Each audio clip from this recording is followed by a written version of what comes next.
مبارک کې د نوح علیه السلام د زندګۍ بیان و ټولو مسلمانانو ته کوي. ټولې کیسې د قرآن چې دي د پاره د عبرت د امت د محمد رسول الله تعالی جل جلاله راستولي دي او په دې کې رنګارنګ حکمتونه پروردګار ښکاره کوي.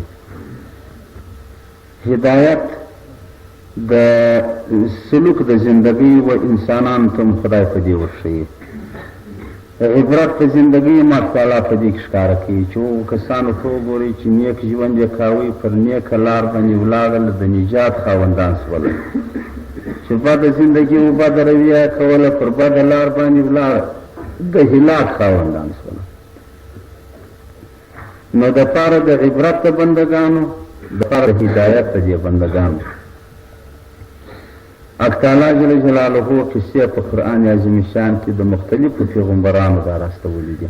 د نوح علیه السلام، د ابراهیم علیه السلام، د موسی علیه السلام، د عیسی علیه السلام، د شعیب علیه السلام، د سلیمان علیه السلام، د داود علیه السلام، داسې د پیغمبرانو کیسې. او بل حکمت وایي د قرآن عظیم شان په کیسو کې دا دی چې تعالی ته صلا و محمد رسول الله ته ورکوي.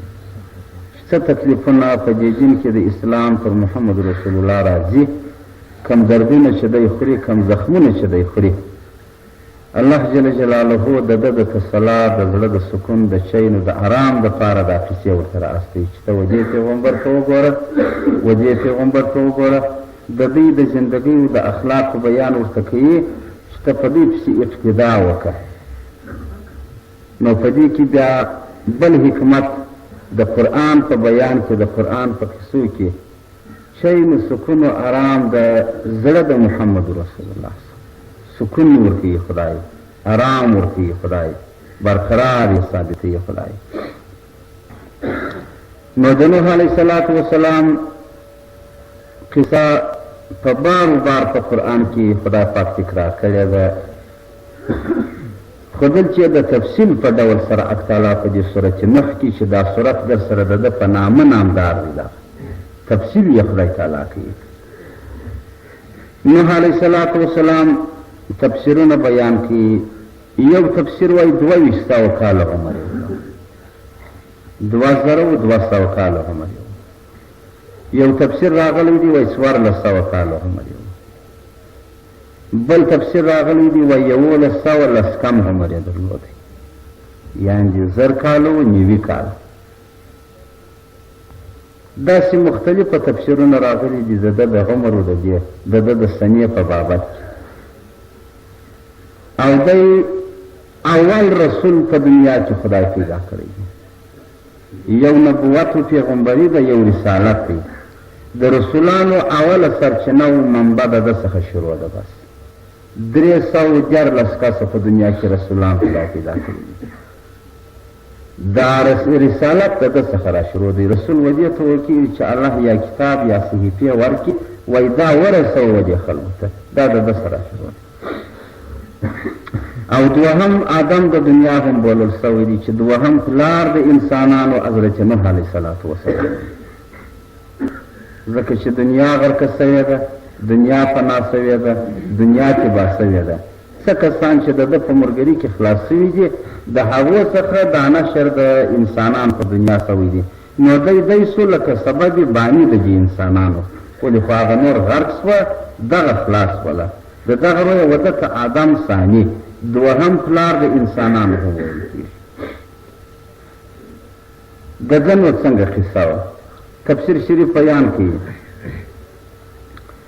چې دی و قوم ته چې هغه خلق د دې علاقې وه، تعالی جل جلاله دی ورته پیغمبر کړي او ده چې دا وویله چې ته به ودوی ته دعوت و تبلیغ ورکوې او دوی به د خدای خوا ته متوجه کوې. دا خلکو 15 بته درلودله، یو ود، یو سواح، یو یغوس، یو یعق، یو نصر. دا 15 بتان وه. د دغه عبادت دا نوحیانو کاوه په دغه وخت کې، د دغه عبادت جلي د دې 15 بتانو د هر یوه جلا خپله وظیفه و ډیوټي وه. ود د دوستۍ دپاره و، د دوستۍ دپاره چې د دوو کسانو په مابین کې محبت و دوستي سره راشي. او دا سوا وای د ارزاقو دپاره و، یعق د افاتو د بندېدو دپاره و چې افتونه دی بندوي. بس دا پر موږ چې دی کراري ده ډالۍ ښه ژوند ولري دا د ده دله داسې په دې شکل تفسیر راوړي دي چې د هر بد لپاره دی یو خدمت مقرر کړی. نو وایي پیرانان یا جنیات به د دې بوتانو په نسو ننوتل چې دوی به څه ویل هغه بت به هغه جواب ولر ورکړ. نعوذ بالله ده به ورته ویل ای زما خدایه، هغه به ورته ویل ها. نو بت چې ناره ورته وکړي دوی سره نوم دی نه و ملامت ښه بیا وڅانډي هېڅ شی به نه و په بد بیا چې بیا کښېښ شوی بیا به ورته ویل څه غواړې داسې مې کار پریشانه دی داسې ته په حال خبر شه دی پله هغه ورته بیا غمه وسته د دې پله پر ورځه فکر به واخیسته دا بوتان په دغه شکل سره د دوی سره ګډېدله د دوی سره یې خبرې کولې دا د دوی زندګي یې وربرهم کړله. نو دغه قوم ته چې د دغو بوتانو عبادت یې کاوی و دغه خلکو ته حق تعالی جل جلاله دی په رسالت سره مبعوث کړي. خو مقصد دا دی د دعوت ورته شروع کړي. نه 900 کاله یې تبلیغ و دعوت ورته کړی دی، نه 900 کاله بیخي ډېر عمر دی دا د ده په دعوت کې تېر شوی دی چې ولې خلکو ته ګډېدی. د شپې د ورځې چې به ورلاړلی دي خلکو به ورته موږ دې د کاره وایستلو کاکا ستا پر هغې غوږ ونیسو که خپل یو روزي برابر دا وخت د خبرو نه بیا په د آیاتو کې راځي پروردګار وایي دوی به دا بچ په غوږو کې ورته ونیولي ولو اوس نه د دې دا نو ول څه مالګر یې راسول ماښام بیا راسي موږ خلاص بیا په دې آیاتو کې راځي لیلا و نهار د شپې به ورله راتلل بیا به ورته کاکا ستړي ستومانه یې ګرده ورځ په خپل کار اخته یي په خپل خمس چاغ ورته ګرځي نه کار لري نه کسب لري چې د کومې خوا تنخوا در مقرره ده ویې ورته موږ ولاکه د دغه چا د دغه خبره ده ځان دې ته کیا سر دې ته کیا مه راته ګډېږه خدای ماغزه خلاص کتاب بیان کوي وایي پر دا قسم باندې بیا وواهئ نوح علیه صلات وسلام چې پر داخله بیا غوږ ورکښېښوي چا بول مړ دی چا بول نه دی نو بیا وایي وغورځوئ د باندې حق تعالی به حضرت جبرایل علیه صلات وسلام ورته راواستوئ دم بیا باندې وکړي ول بسم الله ارقیک والله یشفیک من کل شیء یؤذیک داسې کلمات بیا پر وویلې ناړه مبارکه بیا پر وموښله دی به برته جوړ شو برته به واغ و خلکو ته راغللی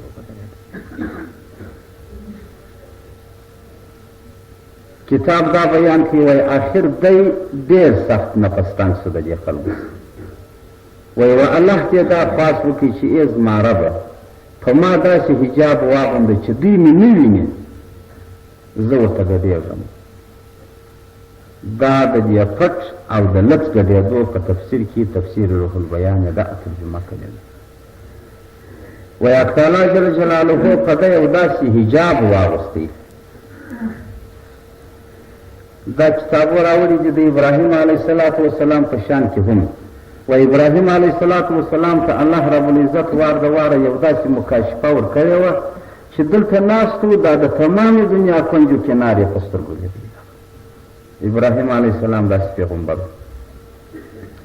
و یو چا یو ځای ګناه وکړله دی یې ویني ورته ګوري دی خو دلته ناست دی هغه په مرخاته کې دي لګیایي نو څه دي دی یې ویني بس هغه ګناه کوي یا ګناه یې وکړله دی چې داسې ورته وکتله باره پاک خدای ته خواست وکړي ول الهي پروردګاره دا سړی خو مړ کړې دا په ګناه اخته دی دا خو نور پروږدی یم هغه پر هغه ځای باندې د پیغمبر دعا وه دا ګناه ته چې خلاص و دا داسې راواوښت بل وخت وایي بیا بل سړی په ګناه اخته و ابراهیم علیه السلام یې ویني دی نه دی چې د ده په کلي و په علاقه کې په دنیا کې یې اخته یي الله دا یو دربین ورکړی و دا هغه ته یو صفت خدای ورکړی ده چې دې ته صفت مکاشفت وایي ده. بیا ول خدایه دا خو مړ کې دا خو نور ورقام کې هغه سړی ډزې سره راواوسته مړ شي. د درېیمې اطلاع دپاره پروردګار وایي د ده څه دا مکاشفت ولکړله هېڅ څه نه لیدله لکه دا مو ورته چې وینو دا قدرې نو دا خو هلته لکه ژوندی دلته لکه مړ هلته لکه ویښ دلته لکه بیده داسې. بیا وایي الله تعالی ته خواست وکړي چې الله په ما دې څه وکړله. حق تعالی وایي ته وا دا مړ که دا مړ که زه چا مړ که هم مړ کړم نو زه دا امتحان په چا وکړم نو دا پرېږده خلکو خپله زندګي و خپل کار و خپل ژوند زه پوهېږم بیا دی داسې یو پیغمبرانو ته د معجزې په ډول وپته ورسره حق تعالی بعضې صفات ورکړي وه. په تفسیر دا راوړي دي وایي نوح علیه السلام و خدای ته خواست وکړي چې الهي په ما یو حجاب د ستر واغونده چې دوی مې نه ویني بس. وایي حق تعالی جل جلاله په نوح علیه السلام په دغه وخت کې چې ده به تبلیغ ورته کاوه الله به په ده حجاب د ستر واغوستی هېڅ چا نه لیدي ګډ به ولیدی یې نه. دا د پټي بیان دی یعنی چې پټ بیان یې ورته کاوه. دوی به یې تعجب واخیسته چې دا د کومې خوا د اواز را باندې لکه دا موږ ته یې په پښتو عاطفي بولو ناببر اواز. بیا یې په لڅه په پټه د شپې د ورځې بیا دې وایي ورته ویله چې ته نوکې لرې شه لرې راته ودرېږه دکان مخې لس دی به هلته ورته وله هلته چې به ورته کوئ نو ځان ته کوي که یو ما ته کوي دلته را نږدې څه نه کوي. نعوذ بالله من ذلک خالص یو استهزا و چې په کوله. او د ده نوم چې دی وایي عبدالغفار دی. دا نوح چې بولي نیاح په عربي ژبه و دې ژړان ته ویل کېږي. وایي دی به د هر چا و کور و هر پر ته جلا جلا ولاړ و درجې سترګو به یې اوښکې ورته تویېدلې. زړسوان پیغمبر په دنیا کې تېر شوی دی. د خدای وبېرېږه مه کوه د خدای د عذابو د خدای د تکلیفو د خدای د مصیبتو د خدای د سرګردانیو طاقت نه ده.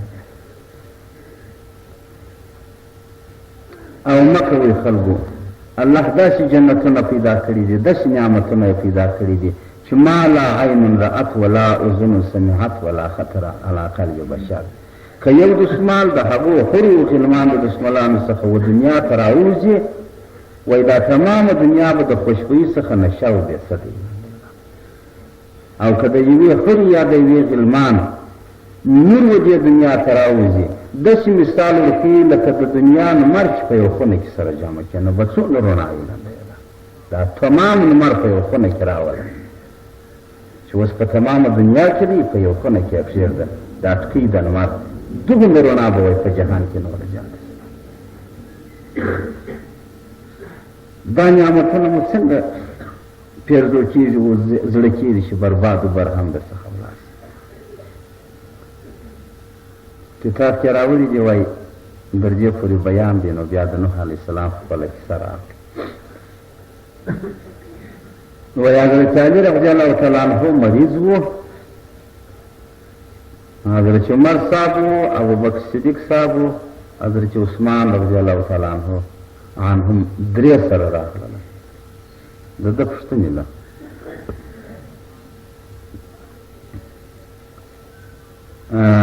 مبارک چې د ده سره کښېنستله وایي دا بیبي فاطمې رضی الله تعالی عنها د دغه مېلمنو د احترام دپاره په پلیټ کې عسل ورته راوړله.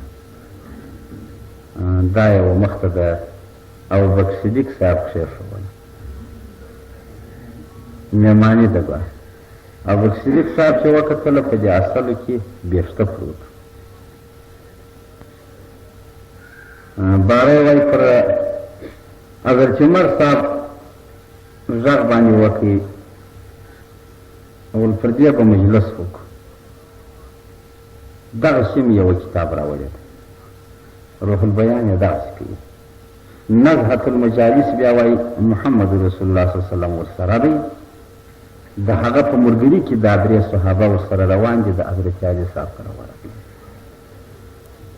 نو په دې کې راوایي په دې کې اصل په دې کې بیخته دا یوه مخته یا یوه میاشته د دوی کښېښوئ نو بیا وایي رسول الله غږ باندې وکړي پر ابوبکر صدیق صاحب باندې چې دغه بېشته او دغه اصل و دغه پلیټ څنګه مثال ورکوي دا مجلس ورکوي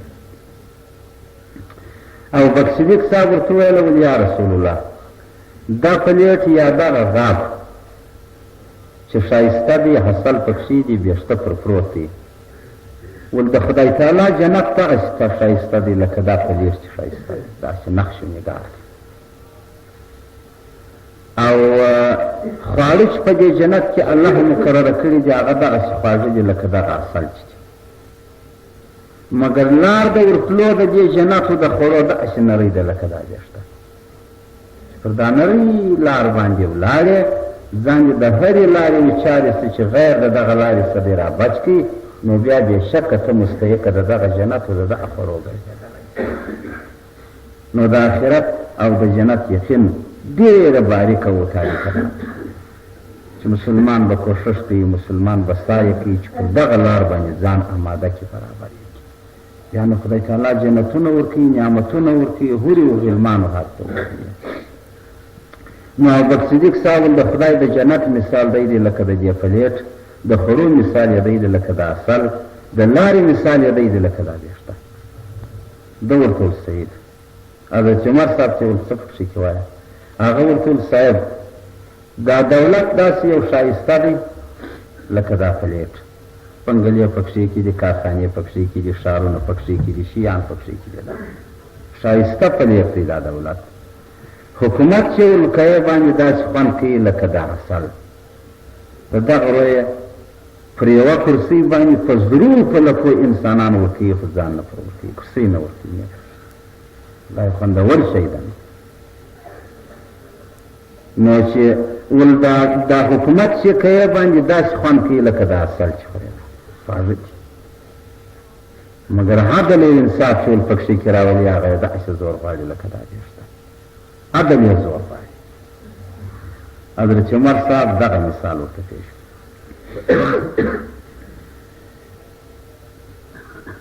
نو بیا وایي د حضرت عثمان رضی الله تعالی عنه څخه پوښتنه وکړه ول څه پکې وایه ده ورته ویل صاحب د خدای قرآن داسې ښایسته دی لکه دغه پلیټ چې دی ول خبرې یې داسې خوندورې دي لکه د عسل چې هر څوک کېږي سړی نه په مړېږي نوي نوي دي مګر عمل کول یې ول داسې زور غواړي لکه دغه بېشته چې عمل دې په وکړي نو به د دغه ښایسته پلیټو د دغه خوږو عسل او که هسې ویل و اورېدل ځای پر ځای باندې څنډل و تویېدل یې نو بیا کار سړی نه شي ځینې اخیستلی نو د دې نسبته څخه دا وایم چې هغه معزز خواړه او هغه ښایسته جنت چې الله د خپلو بندګانو مؤمنانو دپاره پیدا کړی دی نوح علیه الصلاة وسلام و دې خلکو ته په 900 کاله دعوت کې دا اظهار کړله چې خلکو دا لږ زندګي پر هغه ابدي زندګي باندې مه خوښوئ بلکې په دې لږ ژوند هغه ابدي حیات سمولی شي آخر دې خلکو څه وکړله سوچ انکار شول په دې 900 کاله کې اویا یا زیاتو کم مسلمانان پیدا کړل بلا نه وه د نورو څه د نوح علیه الصلاة وسلام مطلق امید وخاتې بس امید یې قطع چې ایمان نه راغی نو یې څه وکړله و هر پیغمبر ته یو د اټم بم خدای په لاس ورکړی دی هر پیغمبر یو اټم درلودی ده څنګه اټم یو دعا یو شرع یې درلوده دا خدای وعده ورسره کړې وه چې نورې دې هم قبلوم دغه یوه دې خامخا قبلوم ستا په زندګي کې نو کې پر شرع وایې کې پر دعا وایې هغه ستا کار دی نو پر بعضو پیغمبرانو چې به نفستنګي راغلله هغه اټم دی د شرع استعمال کې بس لکه نوح علیه الصلاة وسلام یا نور بعضې پیغمبران دا قبوله دعا یې پر شرع استعمال کړله خدای دنیا تباه کړله او بعضو کسانو بیا پر دعا باندې استعمال کړله محمد رسول الله صلی الله علیه وسلم ما باندې چې هر څه تکلیفونه راغلي دي ما نه دی استعمال کړی نه پر دعا نه پر شرع نو صحابه کرام ورته د کومې وخت لپاره ذخیره ده دا به په ورځ د قیامت د هغه ګناهګارو امتیانو شفاعت د خدای په حضور کې بیا پکوم. دا تکلیف وړمه، دا درد وړمه، دا زحمت وړمه، مګر شرع نه کوم. د دغه رویه د طایف په علاقې ته دی تللی دی، په داسې اندازه په ډبرو ویشتل سوی دی چې د پښو یې په دې خپلو څپلیو کې د وینو چړپهار دی، مګر دی خواست کي وایي الهي هدایت ورته وکړي، دا ناپوهان دي، شرع نه ورته کوي. حیا دي پر لمانځه باندې پروت دی پر سجده، یو مردار کیروان دا د ابوجهل په شرارت او په شیطانت سره په دې څټ کې ورېښی دی. دی و خدای ته پروت دی، تسبیح د سبحان ربي الاعلی وایي. بیبي فاطمه د کوره څخه راځي، بیا یې د ده د څټه څخه غورځي، پر دې خلکو باندې مخ رااړي، ناله توتو باندې وایي. دی چې سر راپورته کړي دعا کوي، وایي الهي هدایت ورته وکړي، دی ناپوهان. رسول الله ول ما نه دی استعمال کړی، ول نورو ټولو پیغمبرانو د دنیا استعمال کړله ده، مګر ما نه دی استعمال کړی. دا مې ذخیره کړله د پاره د دې چې په قیامت کې به شفاعت ته دې ګناهګارو امتیانو په کوم. الله دې شفاعت زموږ ستاسو او د نورو مسلمانانو په بابت کې قبول کړي. دا زور زحمت یې په دنیا کې پر ځان باندې جوړ کړي. نو د دغه رویه حدیثو کې بیان دی چې امتونه به د نورو پیغمبرانو له امره سي وه، په امت د محمد رسول الله به ګډ سي وده ته به ودرېږي چې زموږ شفاعت. نوح علیه السلام ته به ورسي، هغه وایي نیستم کولی. ابراهیم علیه السلام ته به ورسي، وایي نیستم کولی. موسی علیه السلام ته به ورسي چې زموږ شفاعت وکړه، وایي نیستم کولی. عیسی علیه السلام ته به ورسي، وایي نیستم کولی. و محمد رسول الله ته به ودرېږي، وایي زموږ شفاعت وکړه، دی وایي تاسې ودرېږئ. بیا به دی در هر شي د خدای لاندې پر سجده پرېوځي، دغه دعا به کوي چې هغه قبوله دعا ده چې خدای ورکړې ده. حق تعالی به غږ پر وکړي چې ای محمده سر پورته کړه، خواست کوه دعا دې قبلوم. دی چې سر راپورته کړي، یوه حصه به وایي د دې امت الله ور وبخښه. دی وایي یا خدایه بیا به پرېږدي. 3 واره به داسې کوي څو چې بیا به حق تعالی غږ باندې وکړي چې ای رسوله راپورته شه چې تا راځي نه کم نه دې پرېږدم. دی به په هغه سجده کې ورته وایي چې ای زما خدایه در هغه ساعته نه درته راضي کېږم چې زما یو امتي په دوزخ کې پاتې دی. نو دغه دعا مستجابه ده. دا په مثال د یو اټم و چې و هر پیغمبر ته خدای ورکاوي. نوح علیه السلام چې د دې خلکو څه نفس تنګی و ساتنګی سو، نو 900 کاله په دعوت او تبلیغ کې ورته تېر کړله، ځای ته نه ورسېدل خلک. نو یې لاس پورته کړي، شرع یې وکړله، هغه دعا اوس هغه چې زه هم اټم ورڅخه دی اوس یې استعمالوي.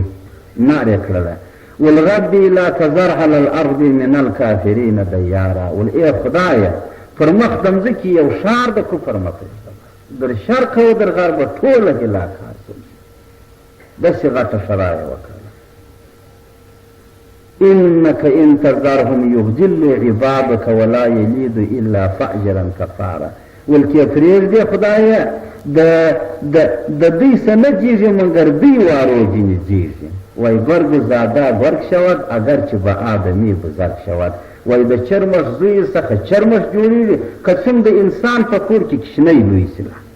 نو څه دي چې د انسان په کور کې لوی سي چې دونه نه چې لکه د پسې چنګوټۍ راوړه، اخر ته ګوري چې د ده څه پسه جوړېږي، که د ده څه پیل جوړېږي، که د ده څه چرمش جوړېږي.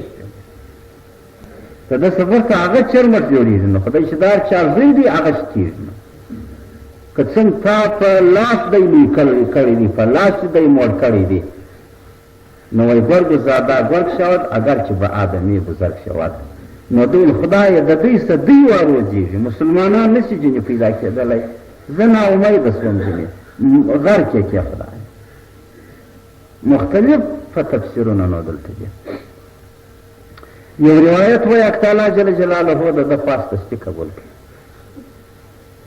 1,40,000 زیاتو کم تختې سکښتې وایي د جنت څخه یا د هره ځایه څه چې وي جبرایل علیه السلام چې وایي دا ور ونښتې کښې اوس کښتۍ جوړوي. ورته خپل خدای غر کې که نور نو خدای ته معلومه ده چې په څه چمې کوي. خدای د دې دپاره دغه عذاب ساتلی و. الله مو دې وساتي د هر امت دپاره چې نافرمانه سي خدای جلا جلا عذاب په خانه کې خوندي کړی دی. نو کښتۍ تختې ورله راوړلې. یو تفسیر داسې وایي چې په هغه کې اوږدې وې، په هغه کې کږې وې، په هغه کې کنجان هم وه، په هغه کې چوکاټونه هم وه، په هغه کې چت هم و، په هغه کې فرش هم و، په هغه کې دروازې هم وې، په هغه کې دربچې و، کړکۍ و، پلې هم وې. دا ټوله کښتل سوي جبرایل علیه السلام ورله راوړلې. بس هدایت یې ورته کاوی چې دا داسې کښېږده، دا داسې کښېږده، دا داسې پر دې ځای دا مې خپلوه، دا داسې ویې وهله ویې وهله ویې وهله. یو تفسیر داسې بیان کوي وایي 3 چته کښتۍ یې جوړه کړه چې هغه 1.5 سل ګزه وایي په اوږده وه، 10 ګزه په پساره وه، په جګواله وه، 50 ګزه په پساره وه، 10 ګزه یې لوړوالی وه، 50 ګزه یې په سوروالی وه، 1.5 سل ګزه یې اوږدوالی وه د دې کښتۍ. 3 منزله یې جوړه. نو خو نو ما درته وویل چې تفسیرونه ډېر راغلي دي مختلف. هغه نو بیا چې ملایان یې و طالبانو ته درس کوي نو بیا یو تفسیر ورته وایي چې بل ورته وایي چې وایي دا ناستې پوه شي نو دا زموږ رستی نو یو هم بس دی. دا کښتۍ یې په دغه شکل سره راوړلې. په 3 میاشتې کې تقریبا یو روایت وایي، بعضې وایي په 40 ورځې کې دا کښتۍ تکمیل سوې ده، جوړ سوې. په دغه وخت کې به دا خلکو صاحبمانه مسخرې پر نوح علیه السلام کولې. ولې؟ وایي یا دا موسم د باران نه و، د دغه وایي دا څه په کېدول، دا که اوبه راغلې دنیا غرقوي. هغو پر وخندل، دا موسم د باران نه دی، اوبه د کومې خوا درلنډې. یا وایي پر دوی د کاختۍ کلونه و دوی په خپله د بارانه مایوسه ول، او یا وایي پر داسې لوړ مقام باندې جوړوله چې هغه ځای د غرقېدو نه و د انسانانو په عقل سره. نو دغه و چې کښتۍ اکتالا ورته جوړه سوله. بیا به دغه انسانان چې مسلمانان دي دا ور وخېږي او یو ناره به وکړي اکتالا ول، بیا به د دنیا د کونجو کناره سوه تا ته حیوانان راټولېږي. نو بیا دغه و چې بعد هغې څخه کښتۍ تکمیل سوله، انسانان ورپورته سوله او حیوانان د غریو د شلو څخه قدرت د دوی پر زړه باندې دا خوف راوستی، دغه کښتۍ کې راوسته. سفن دنیا راټولم. وایي ده دا رسته و چې په لاس ورغورځوله، په یوه بیا خدای تعالی نارینه په لاس ورکاوی د دې شیانو، په بل یې زنانه. دا یوه جوړه یې غورځوله، نور غرقېدل هغه نور نه. نښاني یې دا ورته وویله چې اوبه به د مځکې څخه هم راپورته کېږي. دا لکه وایي د دوی په علاقه کې تنور و، بعضې وایي د آدم علیه السلام د وختو تنور و چې ډوډۍ هغو پر پخوله، هوا ناپخول، دغه تنور یې ور یاد کړ. بعضې وایي یا مطلق تنور، بعضې وایي تنور و دې کښتې مځکې ته وایي، ول چې د دې کښتې د خوا اوبه راپورته سولې نو کښتۍ ته پورته کېږي نو جوش دی، د اسمان د خوا هم وهېدی. نو دغه و چې دا حالت سره روان سوله. و دې خپل زوی ته چې کنعان نومېدی، نوح علیه السلام ورته راځه زویه، د مځکې پر سر هېڅوک نه پاتېږي، ما خدای ته شرع کړې ده. ده ورته ویل خدای دې بېتام واچوي، بل هېڅوک نه پاته کوي، ستا شرع ته مشوره ولې چې دا غره ته به وخېږم، دا دویم چت ته به وخېږم، فلانکي ته. یو روایت وایي چې دوی دوه سره ګډ وه، پروردګار جل جلاله اوبو ته امر ورکړي یو څپه یې پر ووالدی، چپه کې نه در غره ورسېدی نه در وره ورسېدی، ختم دا ختم. نو دغه و چې اوبه وسولې، د اسمان د کندرو سم ورېدلې، د مځکې د شکم هم راوتلې. بعضې روایات تاسې وایي په دنیا کې چې څومره لوی غرونه جګ شته، د هغه لویو غرو پر سرو باندې لا هم که څومره دي متر سوي، خو د تفسیر یا د کتابو روایات کې وایي 80 متره لوړې وختلې دا اوبه، چې په دنیا کې څومره جګ غر شته، څومره غرونه د دې غرو پر سرو دا اوبه داسې وختلې، دا اوبه دی نه تلې، داسې ورېدلې یا راپورته کېدلې، داسې ختلې. کعبه مبارکه یې د بیخه وکښله، بنا یې وختله.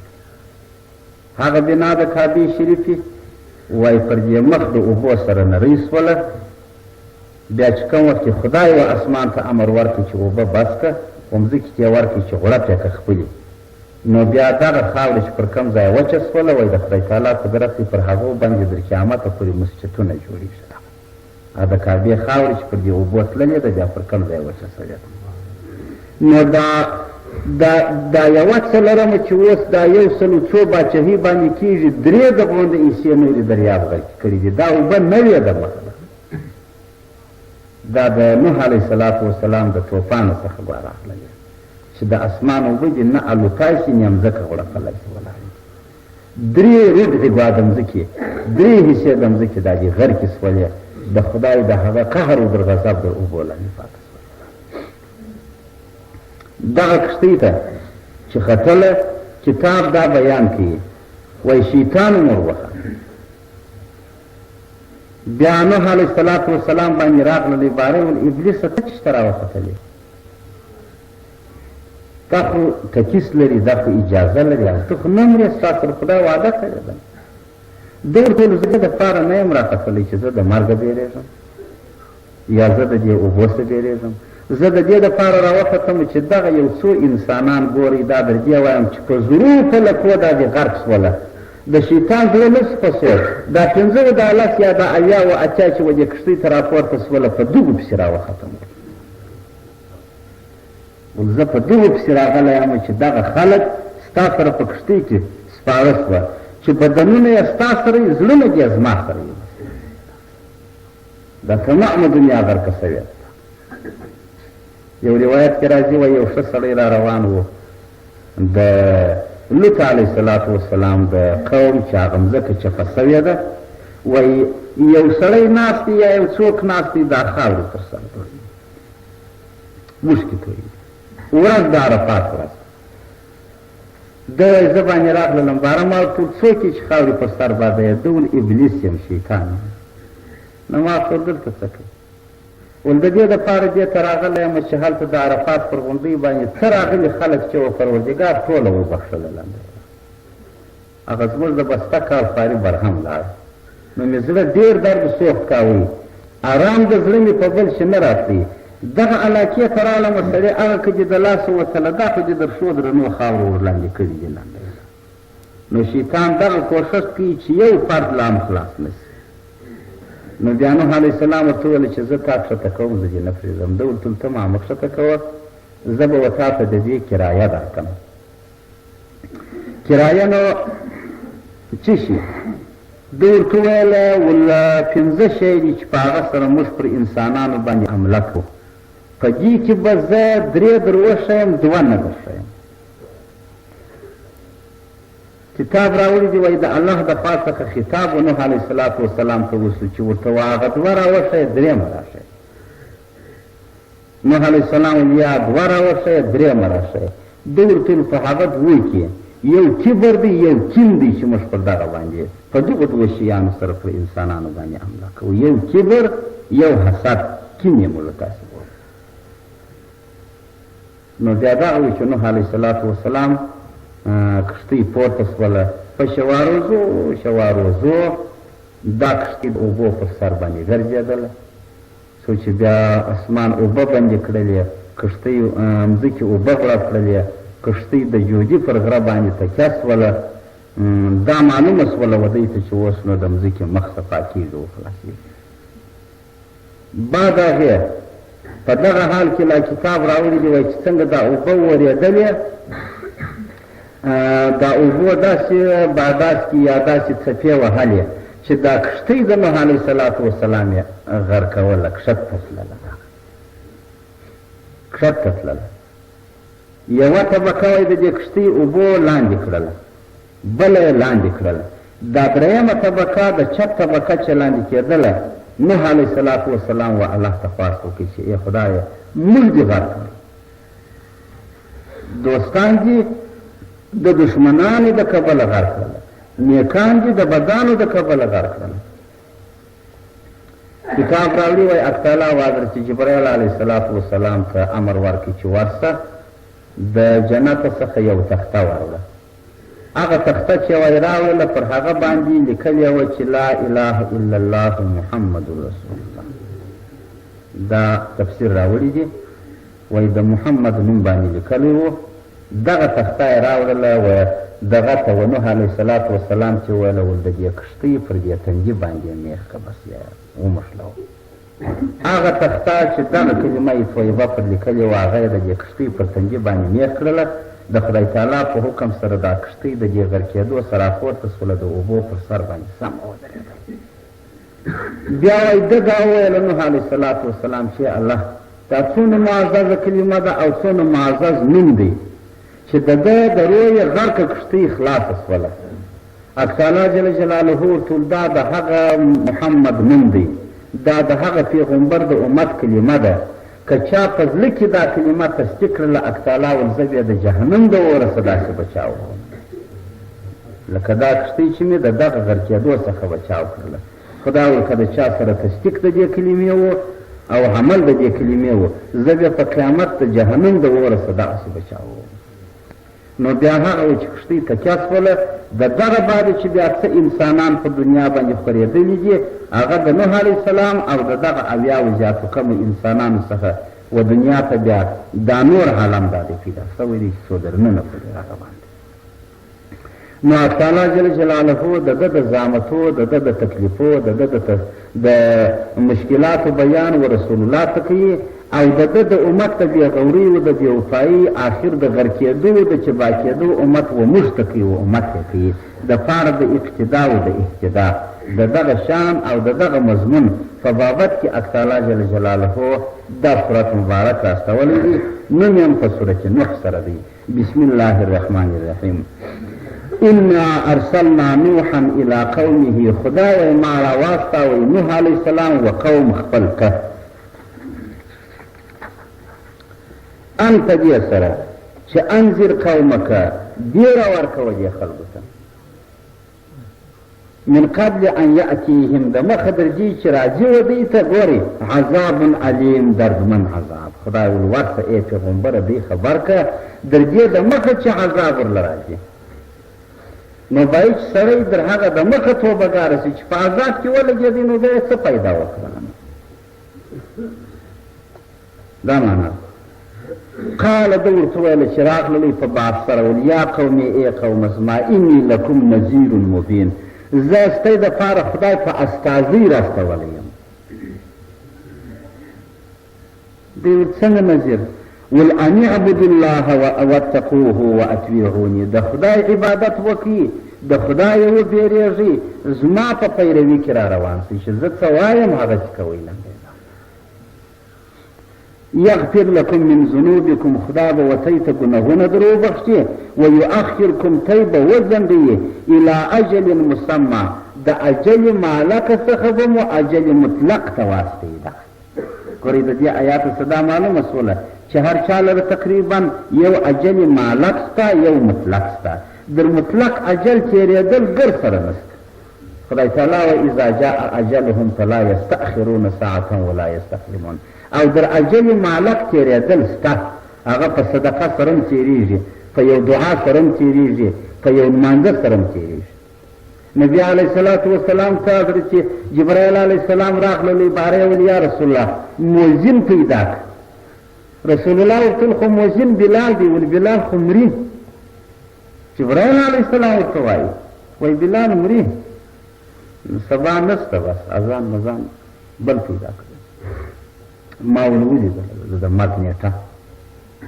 رسول الله ډېر پابند چې یا الهي پروردګار څه به پېښ د خدای تعالی قدرت بلال ستا خپل اذان ورته وکړي، سارې بیا ماخستن یې وکړي، د تاجد هغې یې وکړي، سارې بیا پسې وکړي، ماپښین یې بیا وکړي. رسول الله دغسې پوښتنه ځینې کوي بلاله څنګه یې وایي شکر دی پرون لا نن تکرار نه څومره. بله دوره جبرائیل علیه السلام راغلی. بلال ژوندی پر رسول الله صلی الله علیه وسلم ول ای جبرائیل تا خو بلال مري. باره ویل ما یې نیټه د مرګ په دغه سترګو ولیدل مګر د دې خوا چې وتلم ده صدقه کړې و پروردګار ورته هغه نیټه خرابه کړې وه. هغه نیټه یې ورته خرابه کړې وه. زه پوه شوم چې بلاله بیا دې ژوند پیدا د دغه رسول الله والصدقه خیر و خیرات پس زموږ سترګو چې ماتې دي خدای دې نه کړي د زړه ډکول د زړه کلفانو کلي سره چې سوي دي کنې دا رسول الله والصدقه یزید فی العمر عمر د انسان زیاتوي پراخوي لکه هغه فوک چې پړسوی ده کنه دا مهلک اجلونه دي د دې په صدقه سړی تېرېدای شي په نفلو سړی تېرېدای شي په دعا سړی تېرېدای شي د مسلمان د زړه په رانیولو په ساتلو سره تېرېدلی شي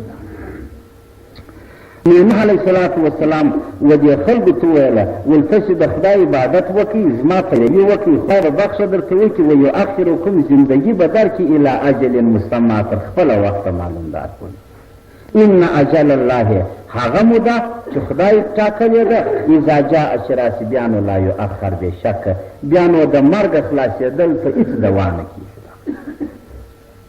هغه مال لو کنتم تعلمون که تی پوهېږئ دا خو ده ورته وویله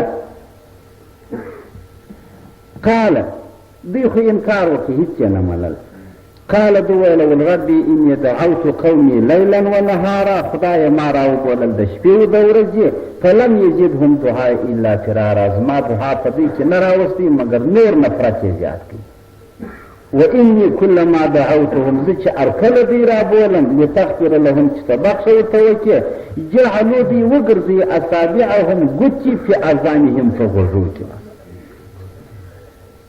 او واستغشوا ځانونه پټ کړي ثیابهم په خپلو کالو پټو ښه بیا دا پټه پر ځان راوپېچله چې یعنې زه پټه وظیفه کومه د پټ سر وظیفه مګر مقصد بیا د نوح علیه الصلاة والسلام د خبرو سره د ځان نګاه کېدل وه دا معنا ده نو ده ولیلایي چې زه نصیحت ورته کوم دوی په غوږو کې ګوچې ونسي او پر ځانونو باندې پټې راوپېچي واصروا ټینګ سوله پر کفر باندې واستکبروا کبر کوي استکبارا سخت ثم اني دعوتهم بیا مې رابوللي دي خدای جهارا ښکاره ثم اني اعلنت لهم اعلان اظهار مې کړی دي واسررت لهم اسرارا پټ مې ورته کړی دي پټ مې وایي دا کوم فقلت استغفروا ورته ویلي دي چې بخښه د خدای وغواړئ ان ربکم د رب انه کان غفارا خدای بخښونکی مهربان دی یرسل السماء علیکم مدرارا خدای به راولېږي پر تاسې باندې اسمان د رحمت په باران سره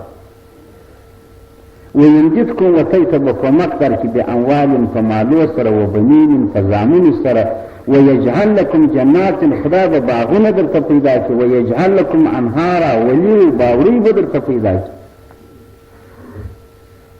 ما لکم لا ترجون لله وقارا ولې تاسې د خدای څخه ناامیده یاست عزت و قدر د خدای د خبرو نه لري وقد خلقکم اطوارا خدای پیدا کړي یاست په داسې نوبت کې چې یار حیا دي اوبه بیا وینه بیا غوښه بیا انسان الم تروا تی نه ګورئ چې کیف خلق الله سبع سماوات طباقا خدای څنګه پیدا کړي دي دا اوه اسمانه پړ وجعل القمر فيهن نورا سپوږمۍ یې روښانه کړې ده وجعل الشمس سراجا لمر یې پکښې کې بل کړی و لګولی دی والله انبتکم من الارض نباتا خدای پیدا کړی د مځکې څخه په شکل د وښو داسې الله جل جلاله تا ته ژوند راکړي ثم یعیدکم فیها بیا به دې پکښې کې راوګرځي ویخرجوکم اخراجا بیا به دې راوباسي والله جعل لكم الارض بساطا خدای د مځکه ستاسې دپاره کمبله کړې ده لتسکنوا منها سبلا فجاجا د دې دپاره چې تاسې لارې پراخې په دې کې جوړې کړي اکتالامو دې وساتي خدای دې توفیق له خیره درکړي